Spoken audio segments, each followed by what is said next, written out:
വലിയ കൗതുകമുണ്ട്.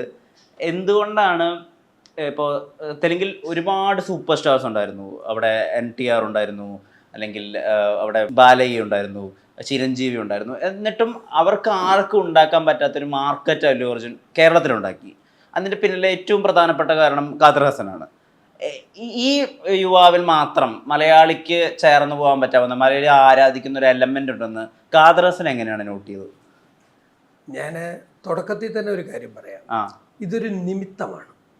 അതായത് ഞാൻ യാദർച്ഛികമായിട്ട് എൻ്റെ ഒരു 2 സിനിമകൾ പരാജയപ്പെടുമ്പോൾ നമുക്കൊരു അന്നത്തെ സാഹചര്യത്തിൽ, ഞാൻ പറയുന്നത് 2003-ലാണ്.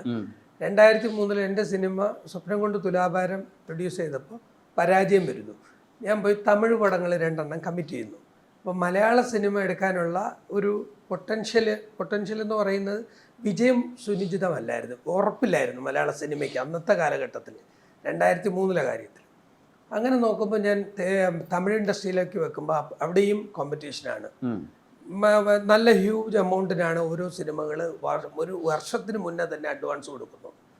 സ്വാഭാവികമായിട്ടും നമ്മൾ അതിൽ നിന്ന് എന്ത് വേറിട്ട് ചെയ്യാൻ പറ്റുമെന്ന് ചിന്തിക്കുമ്പോൾ മറ്റ് തലത്തിലേക്ക് പോകുമ്പോഴാണ് യാർച്ചമായിട്ട് തെലുങ്ക് സിനിമയിലേക്ക് കാണുന്നത്.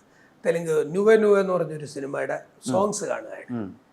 അപ്പം ചെന്നൈയിൽ വെച്ചാണ് ഞാൻ നേരെ ലിബർട്ടി, അന്നത്തെ ഒരു ഹോട്ടലിൽ വെച്ച്, ആദിത്യയാണോ ലിബർട്ടിയാണോ അവിടെ വെച്ച് ഞാൻ കാണുകയാണ്. കണ്ടാലുടനെ ഞാൻ എൻ്റെ ഒരു ഫ്രണ്ട് ഹൈദരാബാദിലൊരു സുഹൃത്തിനെ വിളിക്കുന്നു. ഞാൻ ഹൈദരാബാദിലേക്ക് വരികയാണ്.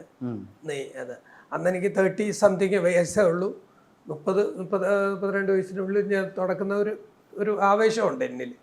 ഞാൻ പോയി കാണുമ്പോൾ അവിടുത്തെ സാഹചര്യം എന്ന് വെച്ചാൽ തെലുങ്ക് സിനിമകൾ അന്ന് ഒരു എന്താ പറയുക, തെലുങ്ക് സിനിമകളെന്ന് പറഞ്ഞാൽ മുന്നത്തെ തെലുങ്ക് സിനിമകൾ വന്നിട്ടുള്ളതെല്ലാം ഈ കൊമേഴ്സ്യൽ എലമെന്റ് വെച്ചിട്ടുള്ള കൃഷ്ണയുടെയും ചിരഞ്ജീവിയുടെയും ഒക്കെ ഒരു മാസ് മസാല, ദാറ്റ്സ് ഇറ്റ്.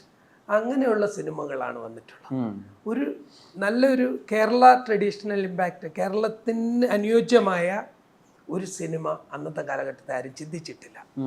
അപ്പം ഞാൻ പോയി നുവ എന്ന് പറയുന്നത്, അതായത് അത് മലയാളത്തിൽ പ്രണയമായി എന്ന് പറഞ്ഞ് ഞാൻ റിലീസ് ചെയ്തു. ഐ ആം വെരി സോറി ഒരു 4000. അങ്ങനെ ആ സിനിമ കാണുമ്പോൾ അങ്ങനെയുള്ള സിനിമകൾക്ക് പ്രേക്ഷകർ മലയാളത്തിൽ അക്സെപ്റ്റ് ചെയ്യും, അല്ലെങ്കിൽ എനിക്കൊരു ചലഞ്ചായിട്ട് അത് ഏറ്റെടുക്കാം എന്ന് തോന്നി. ആ സമയത്താണ് ഈ സിനിമ കാണാനും അത് ഐ മീൻ രണ്ടാമത് അല്ലു അർജുനിലേക്കും വരുന്നുള്ളൂ. പ്രണയമായി കണ്ടു, അങ്ങനെ അത് എടുത്തു ചെയ്തു. അത് കഴിഞ്ഞിട്ട് ഞാൻ നോക്കുമ്പോൾ ശിവമണി എന്ന് പറഞ്ഞൊരു സിനിമയുണ്ട്. അതായത് ഇദ്ദേഹത്തിൻ്റെ നമ്മുടെ നാഗാർജുനയുടെ സിനിമ, അത് ഞാൻ തമിഴിലാണ് ഡബ് ചെയ്തത്. അപ്പം അവിടെയും ബാനുണ്ടായിരുന്നു. തമിഴ് ഡബ്ബിങ് പടങ്ങൾ ജയലളിതയുടെ കാലഘട്ടമായിരുന്നു. ഡബ്ബിങ് സിനിമകൾ ബാനായിരുന്നു അവിടെയും. ഡബ്ബിങ് സിനിമ ചെയ്യാൻ വിടത്തില്ല, അത് ചെയ്താൽ തമിഴ് സിനിമയെ ബാധിക്കുമെന്നുള്ള കാര്യത്തിൽ അവിടെയും ഞാൻ അതിജീവിച്ചു, അവിടെ ഇത് ചെയ്തു. അപ്പം മലയാളത്തിലും ആ സിനിമ ചെയ്യണമെന്ന് തോന്നിയില്ല. അപ്പോഴും മലയാളം ഒരു സ്റ്റഡി അല്ലായിരുന്നു. അങ്ങനെയാണ് ഞാൻ രണ്ടാമതൊന്ന് മലയാള സിനിമയിലേക്ക് ആ ഒരു പ്രണയമായി എന്നുള്ള ചിത്രം പിന്നെയും കൊണ്ടുവന്ന് അത് വിജയിപ്പിച്ചു. ഒരുവിധം നന്നായിട്ട് പ്രണയം ഹിറ്റായി. മറ്റൊരു ദിവസം നോക്കുമ്പോഴാണ് അല്ലു അർജുൻ്റെ ആര്യ എന്ന സിനിമ റിലീസാവുന്നത്. അപ്പം ഞാൻ ആർട്ടിസ്റ്റ് സിനിമകൾ എന്ന് പറഞ്ഞാൽ നമ്മുടെ ഒരു മലയാള കൾച്ചറിന് മാച്ചാവുന്ന ഒരു സിനിമയുടെ ഒരു സ്റ്റാറ്റിസ്റ്റിക്സ് ആണ് എൻ്റെ മനസ്സിലാത്തുള്ളത്. അപ്പോൾ അങ്ങനെ നോക്കുമ്പോൾ ആര്യ അതിനുള്ള ഫോർമുലകളെല്ലാം ചേരുന്നുണ്ട്. ഞാൻ നോക്കുമ്പോൾ അല്ലു അർജുനെ ഞാൻ ബണ്ണി എന്നാണ് വിളിക്കുന്നത്.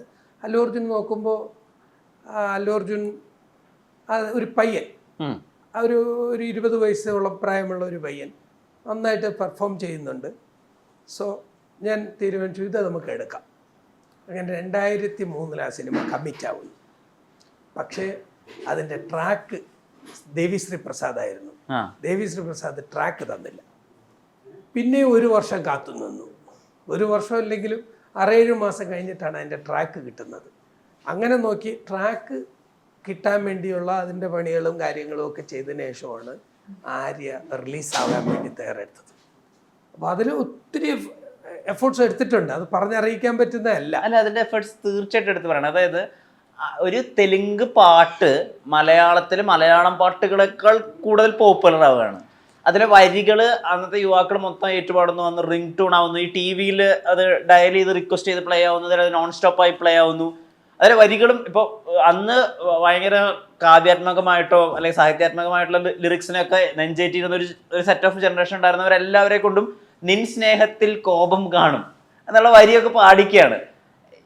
ഇങ്ങനത്തെ വരികൾ ഇട്ടാൽ ഇവിടെ വർക്കാണ്. അതെനിക്ക് തോന്നുന്നു അതും സാറിന്റെ ഒരു ഐഡിയ ആണെന്നാണ് ഞങ്ങൾക്ക് മനസ്സിലാക്കിയിട്ടുള്ളത്. ഇങ്ങനത്തെ നിൻ സ്നേഹത്തിന് കോപം കാണും അല്ലെങ്കിൽ ഫീൽ മൈ ലവ് എന്നുള്ള ആ വാക്കുകളൊക്കെ അന്ന് എല്ലാവരും പാടി നടക്കുകയാണ്. ഈ വരികളുടെ പിന്നിലത്തെ ഐഡിയ എങ്ങനെയാണ് വന്നത്?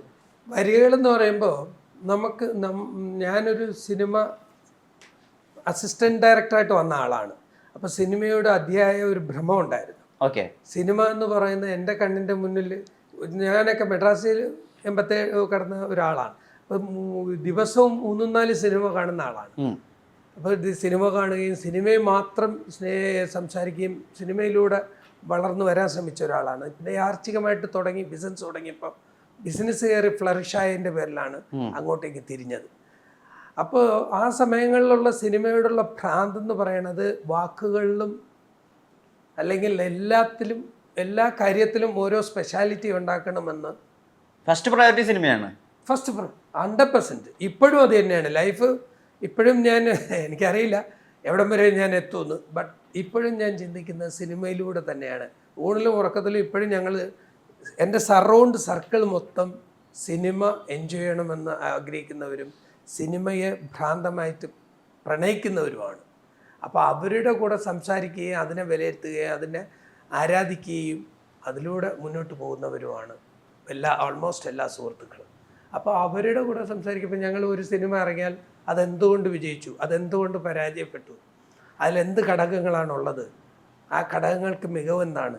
ഇപ്പം മുന്നേ വന്ന ഇപ്പോൾ വാഴ എന്ന സിനിമ വിജയിച്ചുവെങ്കിൽ അതിനർത്ഥം എന്ത്, അതിലെന്ത് കണ്ടന്റാണ് ബ്ലെൻഡ് ചെയ്തേക്കുന്നത്, സഹോദരൻ സഹോദരി, അമ്മായും മകനും അല്ലെങ്കിൽ അച്ഛനും മകനും, ഇതെല്ലാത്തിനേക്കാൾ ഉപരി സഹോദരനും സഹോദരി, അങ്ങനെയുള്ള പല ഘടകങ്ങളും ചേരുമ്പോൾ അതിനൊരു പൊട്ടൻഷ്യൽ എന്തും അത് പ്രേക്ഷകർ എങ്ങനെ സ്വീകരിച്ചു എന്നൊക്കെ നമ്മൾ അത് അടിസ്ഥാനപ്പെടുത്തി വിലയിരുത്താനുള്ള. അപ്പോൾ ഈ വരികൾ സിമ്പിൾ ആക്കണം, ആ ഐഡിയ എങ്ങനെയാ കിട്ടിയത്? വരികൾ ഇങ്ങനെ തന്നെയായിരുന്നു. മലയാളത്തിൽ ഇപ്പം എൻ്റെ ഒരു ഗുരു എന്ന് പറഞ്ഞാൽ ഓതറൈസ്ഡ് അല്ലെങ്കിലും നമുക്ക് പ്രിയദർശൻ ചേട്ടൻ്റെ ലിറിക്സ് എടുക്കാം.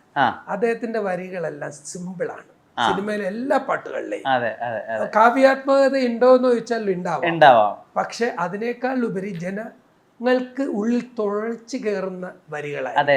പാടം പൂത്ത കാലം ഏതെടുത്താലും. അപ്പൊ അതിലൂടെ എനിക്കൊരു ജഡ്ജ്മെന്റ് ഉണ്ട്, ലിറിക്സ് ഇങ്ങനെ ആവണമെന്ന്. ഇപ്പൊ example I am very sorry, ഒരു 4000 സോറി, ആ തെലുങ്കിലെ വാക്ക് മറ്റൊരു വാക്ക്. അപ്പൊ ആ വാക്കിന് ഒരിക്കലും ചേരുന്നതല്ല. ഈ നമ്മുടെ ഹാപ്പിയിലെ ഒരു സോങ് തന്നെ, അത് എക്സാമ്പിൾ അപ്പൊ അത് ഞാൻ ഇങ്ങനെ ഒരു വാക്ക് ഉണ്ടാക്കണം, അല്ലെങ്കിൽ അതൊരു സ്ട്രൈക്കിംഗ് വേർഡായിരിക്കണം, അത് പല്ലവിയിൽ ചേരണം. അങ്ങനെയൊക്കെ ചേരുന്ന വാക്കുകൾ ഉണ്ടാക്കിയാൽ മാത്രമേ, ഇപ്പം എക്സാമ്പിൾ ഈ അലാ വൈകുണ്ഠപുരം, അങ്ങ് വൈകുണ്ഠപുരത്തിൽ അത് ആ സിനിമയിൽ ഒരു വാക്ക്, വരിയുടെ സിനിമ പാട്ട് എന്താണെന്ന് ഓർമ്മ വരുന്നില്ല. ഒരു സിനിമയിൽ ഒരു വാക്ക് അദ്ദേഹം പിന്നീട് ഇദ്ദേഹമാണ് എഴുതിയത്, നമ്മളെ കാട്ടാക്കടത്തിന്റെ പേര് മുരുകൻ കാട്ടാക്കടയാണ് എഴുതിയത്. പക്ഷെ അതിന്റെ പല്ലവിയിൽ ആ വാക്ക് അദ്ദേഹം ഞാൻ പറഞ്ഞു കൊടുത്തത് സ്വീകരിച്ചു. അത് വളരെ ബഹുമാനത്തോടു കൂടി അദ്ദേഹത്തെ നമിക്കുകയാണ്. കാരണം എന്തുകൊണ്ടെന്ന് വെച്ചാൽ അദ്ദേഹം എഴുതിയ വരികളാണ് എന്തോ ഒരു സിംഹമാണ്, ആ വരി അതിൽ നിന്ന് തുടങ്ങണമെന്ന് ഞാൻ പറഞ്ഞു. ആ വരിയുടെ പല്ലവി അതിൽ നിന്നും തുടങ്ങണം, ബുദ്ധിമുട്ടില്ലെങ്കിൽ എന്ന് റിക്വസ്റ്റായിട്ടാണ് ഞാൻ പറഞ്ഞത്. അദ്ദേഹം ആ വാക്ക് സ്വീകരിച്ചു. അപ്പം ഞാൻ എഴുതുന്നതിന് പകരം എന്നേക്കാൾ മികച്ച രീതിയിൽ മുരുകൻ കാട്ടാക്കട ആ പാട്ട് എഴുതി. അത് അദ്ദേഹത്തിൻ്റെ മനസ്സിൻ്റെ ഒരു മികവാണ് ആ വരികളിലുള്ളത്. അത് എന്തുകൊണ്ടെന്ന് വെച്ചാൽ സിംഗരാജൻ ചിരിക്കുന്നു. സിംഗരാജൻ ചിരിക്കുന്നു, ആ വാക്ക് എൻ്റെ വാക്കാണ്. അത് അദ്ദേഹത്തിനെ ഇൻസൾട്ട് മോശമായിട്ട് കണ്ടേക്കരുത്, അപേക്ഷയാണ് എൻ്റെ. സിംഗരാജൻ ചിരിക്കുന്നു, സിംഗരാജൻ ചേരിക്ക്, കാരണം ഇപ്പം അല്ലു അർജുൻ ഇങ്ങനെ വരുമ്പോ ഓ ഓ ഓ ഓ ആ ഒരു ഓറ ഫീൽ ചെയ്യണം. വരുമ്പോ ഒരു സെപ്പറേഷനുള്ള ഒരു വാക്ക് കൊടുത്തില്ല എങ്കിൽ ആ സിനിമയിൽ ജീവൻ ഉണ്ടാവില്ല.